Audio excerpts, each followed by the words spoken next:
C'est une étoile et une danseuse étoile pour toujours. Aurélie Dupont, bonjour. Bonjour. N'oublie pas pourquoi tu danses. C'est un livre de souvenirs chez Albin Michel. C'est incroyable la sincérité qui est de se raconter, de raconter l'histoire de cette petite fille que vous avez été, qui est devenue un jour une danseuse étoile, au prix de beaucoup de sacrifices. Mais l'envie, peut-être à l'image d'une musique qu'on va entendre, le Sacre du printemps de Stravinsky, dont vous citez en introduction de ce livre, au fond, la philosophie. Et Stravinsky disait c'était une jeune fille qui danse avec la mort, entourée par des hommes qui la regardent, ils font un cercle autour d'elle et au fond une sorte de sacrifice au bénéfice du printemps. Et vous dites c'est un peu ma vie ça. Oui, le sacrifice. Le sacrifice et en même temps la chance inouïe d'avoir fait ce métier-là. Ouais. Pourquoi au fond ce sacrifice à la beauté ?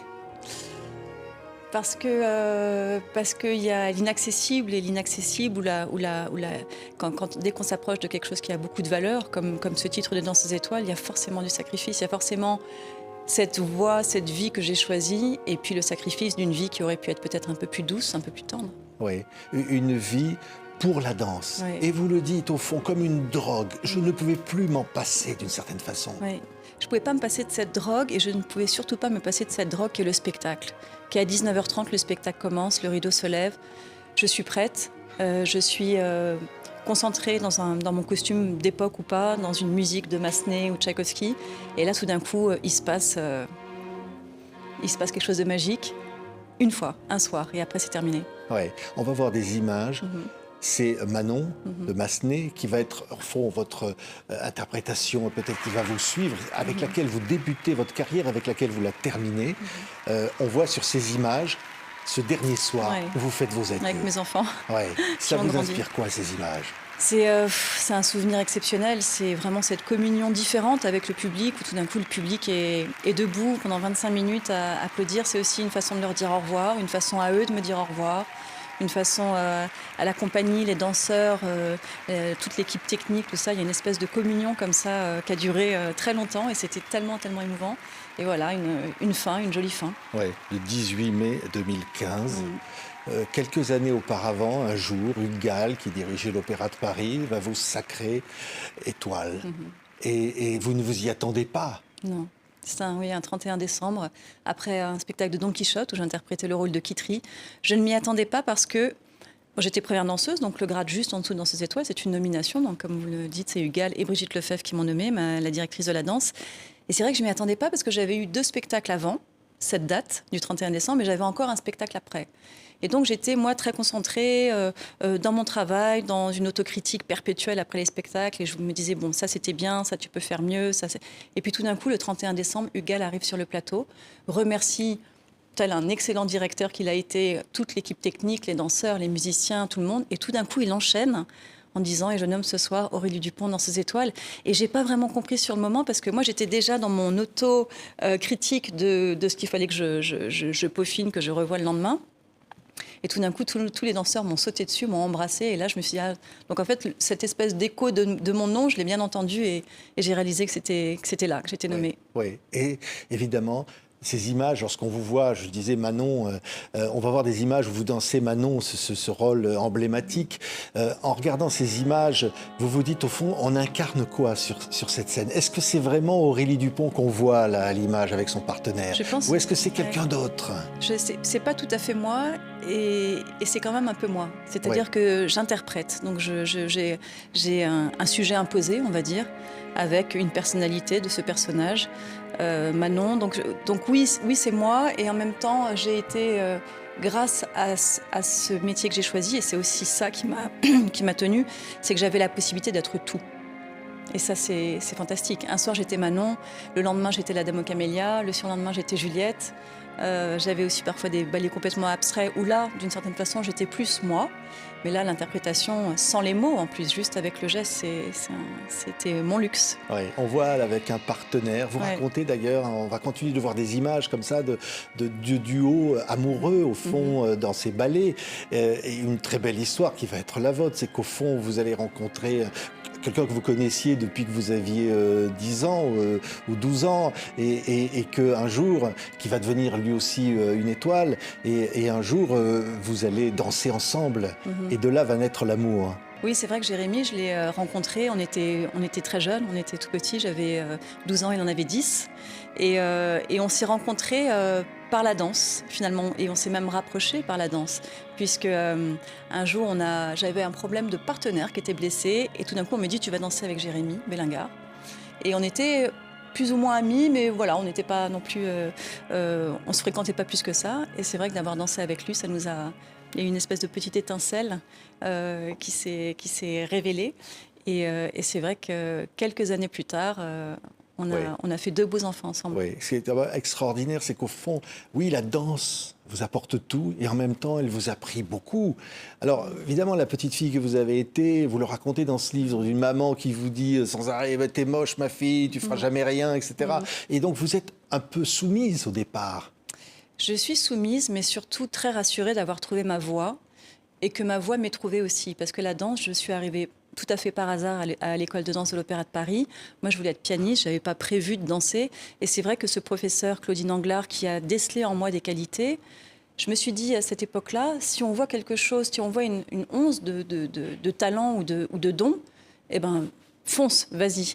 Donc en fait, ça m'a rassurée. Je me suis dit, si c'est la danse qui vient à moi, alors je l'accepte et on va avancer ensemble. Oui, ce qui est quand même dur, c'est que les souffrances sont là. Oui. Les pieds en sang, hein, et puis alors les brimades.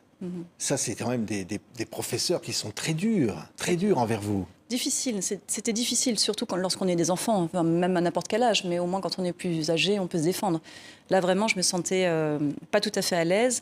En effet, la méchanceté dépassait l'exigence qu'instaure cette école, et c'est là où moi je comprenais pas très bien le rapport entre ces brimades, ces pics continuels, et puis cette exigence qui m'allait complètement. Moi, j'étais très rigoureuse, j'aimais la rigueur, j'aimais le travail, et c'est vrai que ces petites périodes-là, avec certains professeurs, pas tous, j'ai eu d'excellents professeurs aussi. Quand je dis excellent, c'est humain, tendre et professionnel. Mais j'ai eu, oui, en effet, certains professeurs qui avaient quand même une petite tendance à vouloir nous, peut-être tester aussi notre niveau de passion, peut-être savoir si on était capable d'aller très loin ou pas trop. Ça, c'est une qui, lorsque vous gravissez, comme on dit, un échelon, vous dit je ne t'aurais pas choisi, tu es nul, d'ailleurs tu ne resteras même pas un an. Oui. Comment on peut parler comme ça à une jeune femme qui a fait tant d'efforts? C'est une bonne question, je ne sais pas. Je ne sais pas, surtout je ne comprends pas, puisque maintenant que je suis grande et que maintenant que j'ai fait le tour de l'Opéra de Paris, d'une certaine façon, je ne comprends pas, à part peut-être un peu de jalousie, peut-être, voilà. Oui. Un mot sur Roland Petit, le mari de Zizi Jeanmaire. Il a une sale réputation. Vous dites, je rends hommage au chorégraphe extraordinaire qu'il était, mais Monsieur Petit était un type détestable. Il était difficile. En effet, excellent chorégraphe. C'est en plus un des chorégraphes, et je le cite dans mon livre aussi, parce qu'il m'a donné un de mes premiers rôles, qui était dans Le Loup. Mais c'est vrai qu'il avait une tendance à... pareil, un petit peu comme à l'école de danse, j'ai ressenti cette même sensation d'être avec quelqu'un un peu pervers, qui essaie à sa façon de vous faire réagir. Et moi, c'était une façon qui ne me convenait pas du tout. Oui. Un jour, il vous dit, vous n'êtes pas sexy, faites quelque chose, touchez-vous. Oui. Et là, vous réagissez. Là, je me souviens très bien ce que j'ai fait. J'ai pris mon sac de danse et je suis partie. Et je suis partie, et ça m'embêtait, parce que j'ai beaucoup de respect pour ce chorégraphe, mais je me suis dit, à partir de... Enfin, je suis une artiste, c'était un artiste, un grand chorégraphe.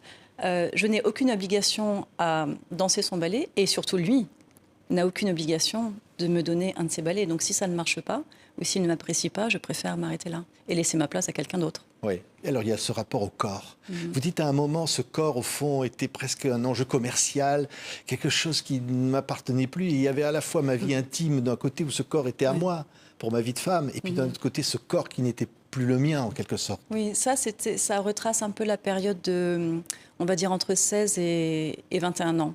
Où en effet, comme ce corps m'avait été reproché, on me disait que je n'étais pas assez fine pour être danseuse classique. On me parlait de moi comme d'un physique atypique. Et donc, c'était pas très clair. Donc, je me disais que je rentrais pas dans le moule. Et c'est vrai que pendant un moment, je ne travaillais que ma technique et je ne considérais mon corps que comme un instrument de travail que je forgeais, que j'affinais, que je musclais. Et donc, j'avais absolument pas de tendresse par rapport à ce corps. Et je ne l'écoutais pas. Et je le forçais, jusqu'au jour où j'ai eu une grave blessure. Oui. Et donc là, vous allez vivre avec cette douleur au genou, qui est d'avoir trop forcé ce corps, au fond. Oui. Et vous allez devoir le cacher. danser tout en cachant votre douleur. Oui. Ce qui est intéressant, c'est que ce corps, je l'ai presque malmené, et c'est moi qui l'ai décidé. Et à un moment donné, il m'a rappelé qu'il était là, en fait. C'est comme un double. Il y avait mon esprit et mon corps en effet, d'une certaine façon, m'a rappelé qu'il fallait l'écouter. Et cette fracture du cartilage m'a énormément abîmée, puisque, comme vous le dites, j'ai dansé des années avec la douleur étant en progrès constant. Donc, j'avais de plus en plus mal, jusqu'au jour où je me suis dit, il faut que je me fasse opérer, je ne pourrais pas tenir. Et là, c'était 1 an et demi, 2 ans après ma nomination d'étoile. Donc, c'était vraiment un choc. Oui. Quand plus jeune, à 28 ans, je crois, un jour, vous vous dites je suis seule, ma vie. Au fond, j'ai tout passé à côté de tout, de l'amour aussi, peut-être de ma vie de femme. Vous allez dans cette intimité, dans ce livre, pour raconter ces choses-là aussi. Et là, j'ai eu vraiment la sensation du sacrifice, de me dire, voilà, j'ai travaillé 15 ans d'arrache-pied, en évitant les coups, en me relevant. Et j'ai cette nomination d'étoile à 25 ans, et puis cet arrêt comme une claque qui m'a mis à terre. Et là, j'ai trouvé ça extrêmement injuste. Mais comme je suis quelqu'un de très optimiste, je me suis dit, OK, il y a cette injustice, il y a quand même peut-être quelque chose à comprendre. Ce que j'ai compris, c'est qu'il fallait que je prenne soin de mon corps et que je l'écoute davantage. Et puis après, il y a eu toute cette reprise et tout ce travail et toute cette remise en question où là, j'ai recommencé de A à Z toute ma danse. Et ça a été extrêmement passionnant. Et j'ai découvert, et mes sens ont été décuplés parce que j'ai redansé d'une autre façon, en évitant de plier sur ma jambe droite, parce que c'est ça mon problème, je ne peux pas plier sur ma jambe droite du tout. Enfin, j'ai un degré de plié extrêmement faible. Et donc, j'ai dû repenser toute ma danse, toute ma musique, tous mes muscles, tous mes appuis, les prises de partenariat pour les porter. Et ça a été un travail de longue haleine, mais extrêmement passionnant. Oui. Un jour, vous décidez, vous montez dans le bureau de la directrice de la danse de l'opéra, et vous lui dites ces 4 vérités, même si elle n'y était directement pour rien. Oui, mais vous lui dites, c'est fini. À partir de maintenant, je ne me laisserai plus faire. Oui, c'est vrai. C'est-à-dire que j'ai été éduquée comme ça à l'école de danse et dans ma vie de petite fille à respecter les adultes. Donc j'ai été bien élevée.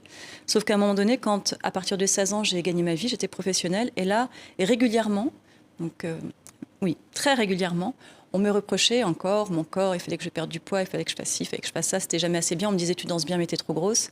Et ça devenait complètement obsédant. Et à un moment donné, je me suis dit je n'arriverai pas à avancer s'il continue à me harceler et à me parler comme ça. Donc là, j'ai vraiment pris les devants. Et en effet, je suis allée voir Brigitte Lefebvre, qui n'était pas encore directrice de la danse, pour lui dire s'il vous plaît, arrêtez.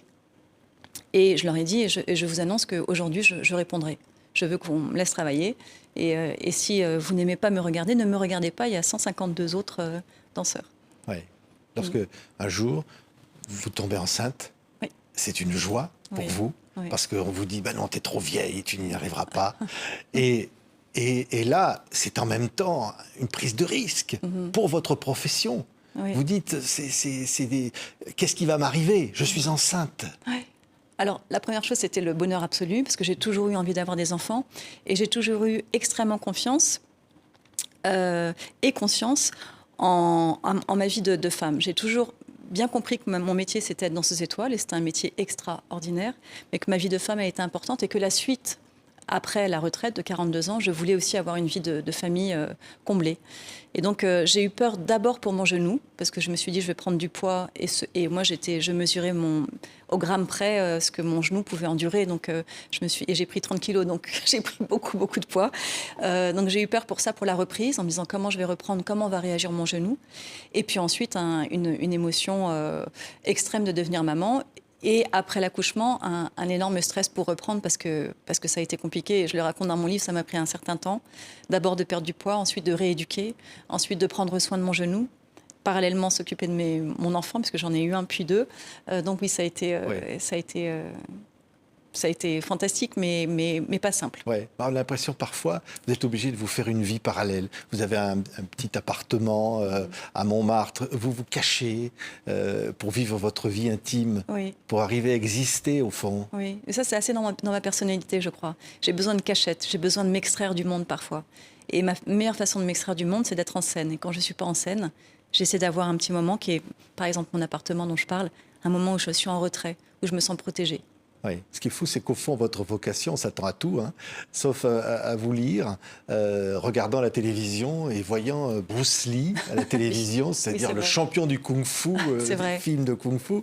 Et vous dites, au fond, il est devenu mon maître. Oui. Alors oui. que, voilà, Bruce Lee, c'est les arts martiaux. C'est vrai. C'est arrivé, j'ai rencontré Bruce Lee à la télé. Et c'est vrai que c'était un moment de ma vie où j'étais opérée du genou. Et j'étais un peu paumée parce qu'avant, entre l'opération et la reprise, il s'est passé plusieurs mois. Et j'étais un peu paumée. Je me disais, il faut que je trouve une solution, il faut que je trouve une solution, il faut que je redanse, alors qu'on disait que je ne danserais plus.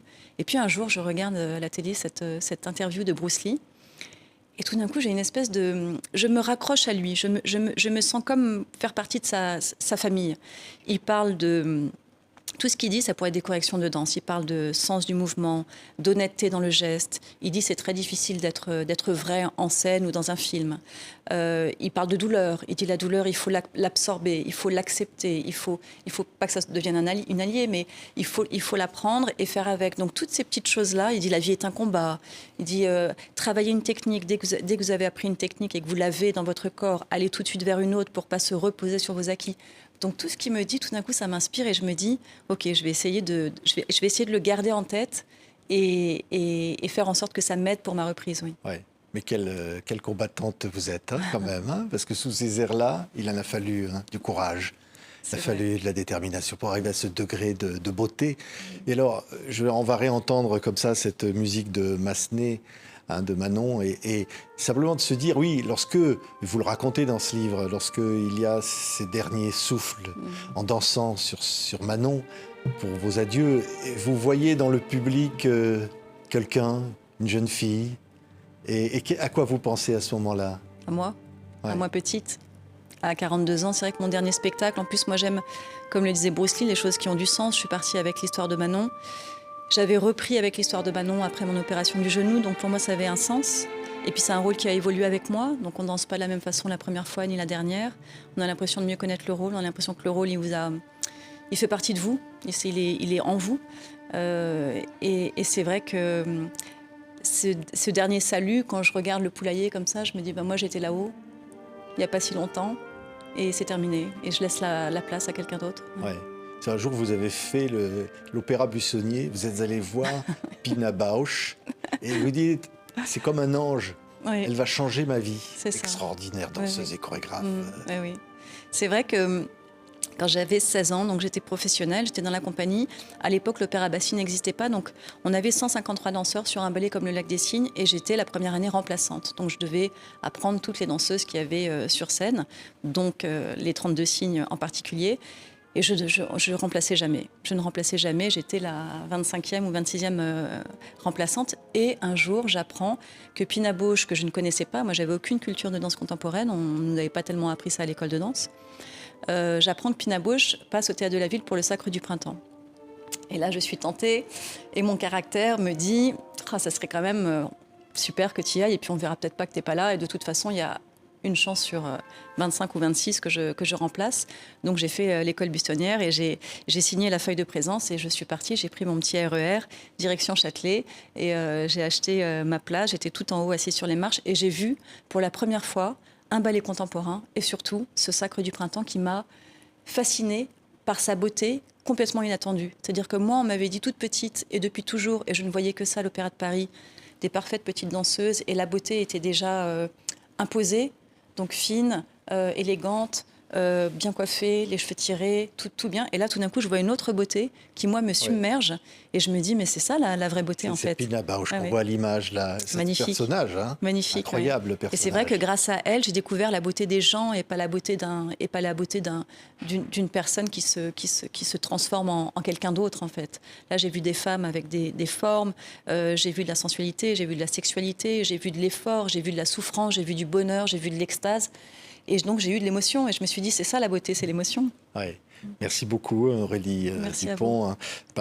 N'oublie pas pourquoi tu danses. Ça, c'est quelque chose qu'on vous a toujours dit. Hein. Oui, c'est important de se poser la question de savoir pourquoi on fait les choses. Ouais. On va entendre encore cette musique de Massenet en se quittant. Mais c'est vrai qu'au fond, oui, ça valait le coup, tout ça. Ah oui, ça valait le coup, oui. Et pour les jeunes filles qui nous entendent ou d'autres, se dire, voilà, le prix de la beauté. Oui, Le prix de la beauté, c'est la sienne déjà, et c'est pas la beauté d'une autre ou d'un autre ou de ce qu'on vous a parfois imposé. Et il y a plein de chemins, il n'y a pas qu'un chemin. C'est presque trop facile d'avoir un parcours comme ça, un tapis rouge tout droit, qui va tout droit. Il faut trouver son chemin, savoir pourquoi on fait les choses, parce que ça a une valeur. Tout d'un coup, tout ce que vous faites prend de la valeur. Moi, quand j'ai redansé, chaque spectacle, je pensais que c'était le dernier après mon opération du genou. Et donc la valeur, aucun spectacle n'a été anodin. Et je pense que voilà, pour les petites filles, les petits garçons, même si ce livre s'adresse à tout le monde, parce que c'est une épopée, c'est un roman, ça se lit, je crois, assez facilement. Mais il y a plein de chemins pour arriver au bout de ses rêves. Oui, quand vous êtes nommée étoile, vous dites le lendemain, je me réveille pour la première fois dans la peau d'Aurélie Dupont. Ça, c'est extraordinaire. Oui. En fait, vous êtes vous-même ce jour-là. Le lendemain, vous commencez à être Aurélie Dupont. C'est vrai, parce qu'il y a tout d'un coup ce nom qui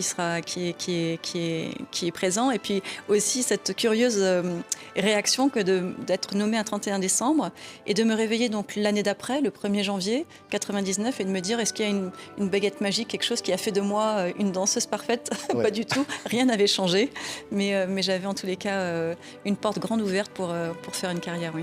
Merci Aurélie. Et les étoiles ne meurent jamais. Et il y a toujours d'ailleurs il y aura toujours votre nom avec d'autres sur cette loge des étoiles de l'Opéra de Paris. Merci Aurélie Dupont, ça s'appelle N'oublie pas pourquoi tu danses chez Albin Michel. C'est formidable. Merci d'être venue. Merci.